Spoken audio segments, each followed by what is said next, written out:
Hey, what's going on, guys? Your boy Ghost here, and today I have another TWAB for you. This is a long one, but I'm gonna shorten it up because there's only like 3-4 plot points I really want to go over. So let's get into it. This week in Destiny, we're preparing the Act 2 of Echoes. We're less than a week away from Act 2, and we're recapping everything you can expect to see on the launch day and beyond. Let's dive into topics for this week. So, they did an Echoes live stream. That reaction is already up on my channel if you guys would like to know. TLDR, 120 scouts to get in. Actually, no, the TLDR is in the TWABs. Let's go over this. Let's keep reading. Story time after Echoes. We heard players' feedback about the weekly story rollout in Echoes, and we're trying out a new schedule in this next episode. In Revenant, and all narrative content for each act will be playable at the launch of the act. This will give players the option to play through the story at each act at their preferred pace. For each act, I apologize. The remainder of the episode format will remain the same, such as act structure and the second seasonal challenge weekly rollouts. Before we continue this, I would like to preface this by, if you guys hear the AC in the background, I am sorry. It is currently summer. It is 90 degrees, which means it's about 100 degrees in my room because I live in the attic. So if you hear the AC in the background, I apologize. It's going to be on the next couple of videos. I'm going to try my best to motor it down, but it's nothing I can do. I don't want to be hot. So, new battlegrounds and Echoes. You'll journey to the center of Nessus in Act 2. With 3 new battlegrounds, while unraveling a mystery of the disappearing Radiolaria, you'll fight through hordes of enemies and powerful bosses as you track to the source. With the continuing story, each battleground will start where the last one left off. Okay. Oh, here we go. Yes, sir. I saw this. So we're gonna put this up in the thing. I'm gonna show you all the roles in a bit. By the way, if you guys are wondering why I haven't posted like roles for episode 1 or the Pale Heart, I just never really got around to it. I'm pretty sure everyone else got the videos out, but I will be doing the episode 1 weapon video as soon as these ones come out. New and returning weapons. In Act 2, the highly popular rocket-assisted sidearm archetype will get a first solo entry. As you can see, it can roll with heal clip and incandescent, but they already talked about it in the stream, I'm sorry, that it can roll with heal clip, incandescent. I'm surprised that they put snapshot on it, seeing that no one really sees these as PvP perks, as a PvP option, but overall it looks pretty cool. We got Corrosion. They said this could roll with Frenzy in the first column and Volt Shot in the second column. Fire. Perfect Paradox. I'm interested to try it. This is definitely going to be a PvE weapon because you guys don't already know rapid fire shotguns are not the move in PvP. Let's move on to artifact mods. If you guys saw my video and the title was somehow Still Hunt got buffed. Well, as I was getting ready to load up this TWAB so I can make this video, I was wrong. Moving forward, I'm gonna talk about why it's getting quote unquote buffed though. Column 1, anti-barrier sniper rifle, glad it's back. Authorized mod scavenger, so scavengers cost less energy, cool. Incendiary rifle rounds, solar sniper rifle precision hits scorched targets, still hunts getting a buff. Column 4, your ignitions deal increased damage in an increased area. Great from my consecration build. Sniper meditation.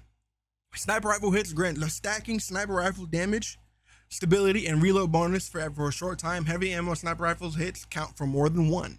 Balance and mods. In addition to the new weapons and artifact row, we have some additional balance tuning we're working on. Here are some changes we're looking to make early August. Abilities, bringing swarm grenades and threat spectre into line, increasing the Twilight arsenal and hammer of soul damage versus bosses and mini bosses is great. Like I said in the stream, I'm gonna say it again. They should not stop here. Like 90% of the supers on Titan could deserve a buff, in my opinion. But I'm glad hammer of soul and Twilight arsenal are really important on prismatic. So buff those supers will be a buff prismatic and they'll base up class. That's cool. Corrupting initiative that allows swapping between regular armor mods and reserve mods to enable higher ammo count than the current maximum. This was never an intended functionality. To help offset this 6, we're buffing the following ammo related aspects. Reserve ammunitions for all types have been increased by 15%, with the low reserves for the weapons with low reserves getting a bigger buff.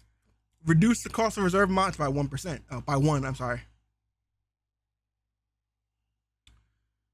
Weapons, increasing tech scout rifles damage by 30% in PvE, reducing flinch for sniper rifles by 50% versus combatants in PvE, increasing Ariana's Vow damage by 67 versus barrier shields. This will allow it to still 2-tap, which is concerning. The fact that it still 2-taps now on barrier shields. This buff is still going to be just a 2-tap, which is kind of crazy, but anyway, removing stat penalties from adept mobs because they want people to use more adept mods. Great, I'm proud of it. They also hinted that they're doing this because they plan on adding more mods for weapons in the future. Now that the spec mods are gone, there's no reason to not have anything other than reload or backup mag. So overall, this is pretty cool. In addition to the updates shared during the live stream, one new update we wanted to mention was a change we're planning for Still Hunt. We'll be reducing Still Hunt's golden gun shot damage when paired with Celestial Nighthawk by 25%. Since launch, we've been monitoring the potency of this exotic and felt it needed a slight adjustment. While hunters have the opportunity from some thematic tie-ins between Celestial Nighthawk, Golden Gun, and Still Hunt, this should help reduce the bit of damage disparity between each class, and between what should be viable weapon alternatives. Whisper of the Worm was a bit more Whisper of the Worm has a bit more opportunity to outshine this special exotic with upcoming artifact mods after these changes, and we'll be looking out for whatever fun boss melting clips you come up with. So the issue is they understand that it'll be good for this artifact mod. What happens when this artifact mod goes away? Whisper is really not that. Whisper, the only place that people use Whisper in this game, in my opinion, is freaking King's Fall and Orcs. That's really about it. So anyway, I love the look of this Social Armor. They gonna get my Bright Dust today. This 56,000 Bright Dust is about to be put down to like maybe 30,000. I'm buying all three of these. So these look fire. I don't really like the Warlock one. I might not buy it, but I'm probably gonna buy it just to complete the set. All of them look good. What do you guys think about these skins? And then Havoc hardware in the Crucible Labs. Next, we'll be testing out new Havoc hardware modes in the Crucible Labs. Havoc hardware is like Mayhem, but for special and heavy ammo weapons. Following the rules of Havoc hardware, players will be fully focused on their weaponry as abilities are disabled. Ammo crates respawn rapidly and players drop more ammo. So we're expecting an all-out firefight in the Crucible realm. This may be a nice place for Crucible-centric players to level their crafted weapons with the influx of ammo availability as well. Ooh, that's cool. As usual, Guardians also have the opportunity to earn a bit more rep in Labs modes, so hop in and check it out. We'll be right alongside Lord Shax watching the chaos unfold, so hit us with your feedback after a few rounds. That's all for this week. No, that's all we have for this week. This is the final weekend of Iron Banner for a couple of months, so make sure you grab any weapons you've been chasing while it's still here. Let us know how your Act 2 experience is going when you jump in, and we'll continue to provide updates on our Destiny 2 team accounts, so keep an eye out, Destiny 2 community team. Overall, pretty solid TWAB. Let me know what you guys think in the comments below. I'm interested to see if this Still Hunt nerf is going to be a big deal, because I don't really know. I think 25% is a good chunk of damage, but we'll have to see, because I still think it's going to be best in slot. If you're running Celestial, why not run Still Hunt anyway? So we'll see. Thank you guys so much for watching the video. Hope you have a good one, and remember, stay spooky. Peace.